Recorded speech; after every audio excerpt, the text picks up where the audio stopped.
Hello friends, welcome to honey GS classes. 19th July daily current affairs లోపల polity section అయిపోయింది. Economy start చేసే క్రమంలో మనకి current పోయింది, సో క్లాస్ ఆపేయడం జరిగింది. ఇప్పుడు కంటిన్యూ చేద్దాం. ఇది ఎకనామిక్ సెక్షన్ మనకు నీతి ఆయోగ్ రిపోర్ట్ వార్తల్లో ఉంది. So very famous report. నీతి ఆయోగ్ నివేదికలు తరచుగా పరీక్షల్లో వస్తున్నాయి కాబట్టి, పునరావృతం అవుతున్నాయి కాబట్టి మళ్ళొకసారి మనం చూసుకోవాలి. రిపోర్ట్ పేరు చూస్తే electronics pouring India's participation in global chains. అంటే ప్రపంచంలో ఎలక్ట్రానిక్ పరిశ్రమ లోపల భారతదేశము ఒక పవరింగ్ హౌస్గా ఉండాలంటే ఏం చేయాలని చెప్పేసి నీతి ఆయోగ్ రిపోర్ట్ ఇవ్వడం జరిగింది. ఇది రిపోర్ట్ పేరు ఫస్ట్ అయితే electronics pouring India's participation in global chains అని చెప్పిస్తుంది. రిపోర్ట్ యొక్క సారాంశం ఏంటి అంటే 2030 నాటికి ఎలక్ట్రానిక్స్ రంగంలో మొత్తం వాల్యూ $500 బిలియన్ రావాలట. అందులో $350 బిలియన్ వచ్చేసి ఫినిష్ గుడ్స్, పూర్తిగా తయారు చేయబడ్డ వస్తువులు. ఇదేమో 150 ఏమో కాంపోనెంట్స్, అంటే యంత్రాల యొక్క విడివిడి భాగాలు కావచ్చు. సో నెక్స్ట్ ఈ 2030 నాటికి ఎలక్ట్రానిక్స్ పరిశ్రమ మొత్తం లోపల 6 మిలియన్ ఎంప్లాయ్మెంట్స్ ఉపాధి కల్పించబడుతుందట. ఇలా చేస్తే ఇండియా పవరింగ్ ఇండియాస్ పార్టిసిపేషన్ అని చెప్పేసి, అంటే ఇండియాకి బలం వస్తుందట ఎలక్ట్రానిక్ పరిశ్రమ లోపల. అది నీతి ఆయోగ్ యొక్క రిపోర్టు. ఇక్కడ గణాంకాలు ఉన్నాయి, బట్ పెద్దగా ఇబ్బంది పెట్టవు. $500 బిలియన్ అని చెప్పేసి, 350 ఏమో ఫినిష్ గుడ్స్ మ్యానుఫ్యాక్చరింగ్ అయితే, 150 ఏమో కాంపోనెంట్స్ మ్యానుఫ్యాక్చరింగ్, 6 మిలియన్ ఎంప్లాయ్మెంట్స్. ఇటువంటి మనకి ఎకనామీ లోపల వస్తున్నాయండి, కంపల్సరీ గుర్తుపెట్టుకోవాలి. So next space current affairs మనకి వార్తల్లో ఉంది.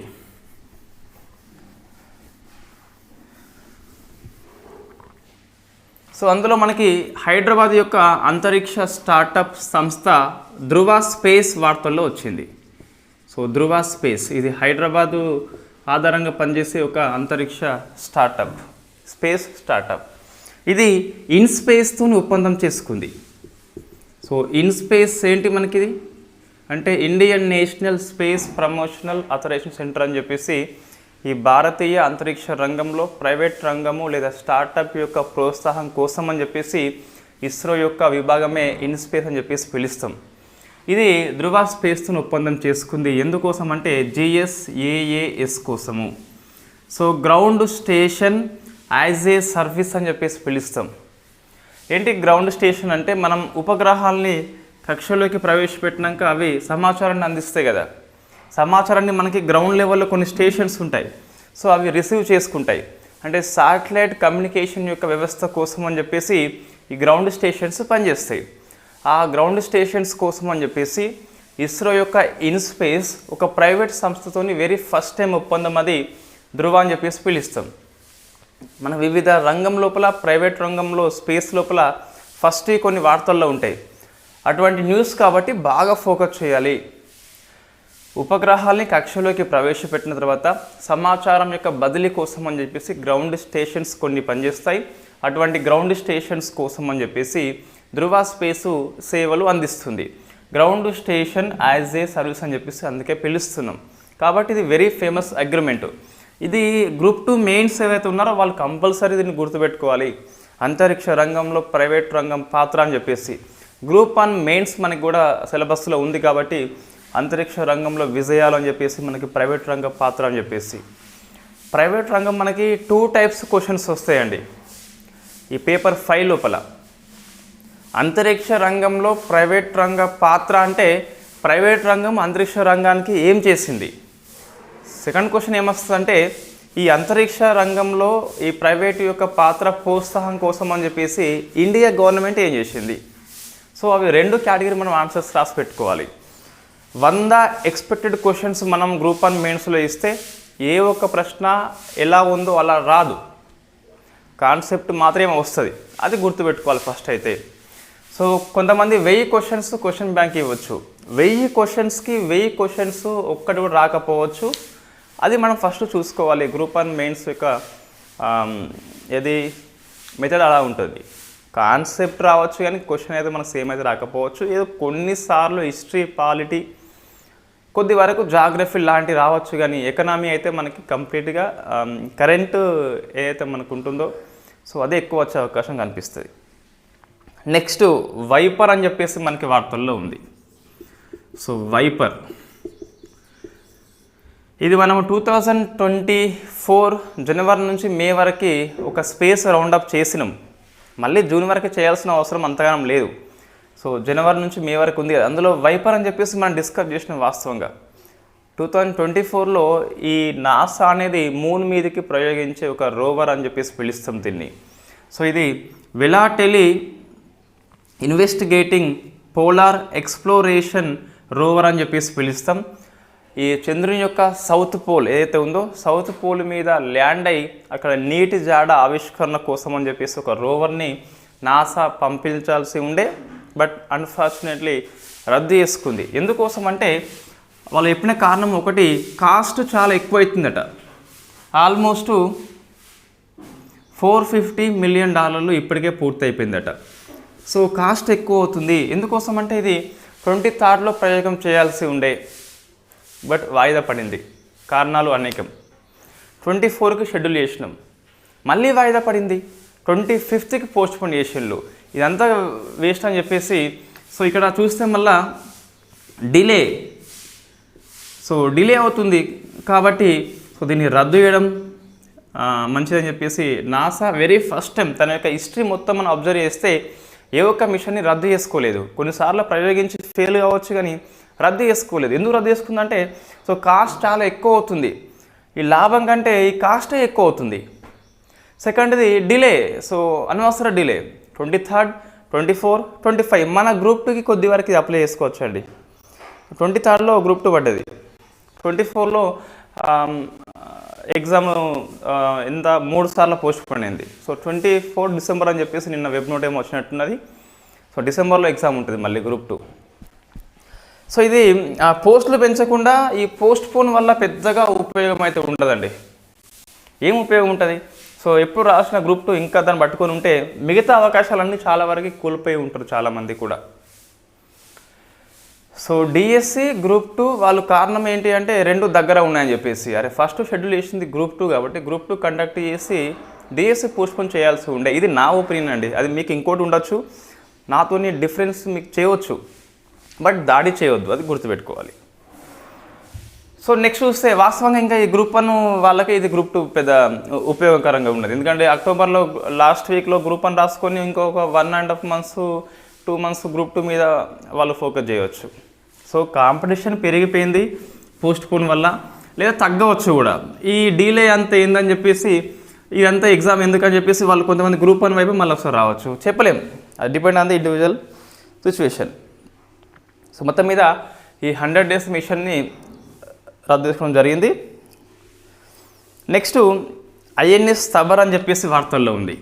So INS Tabar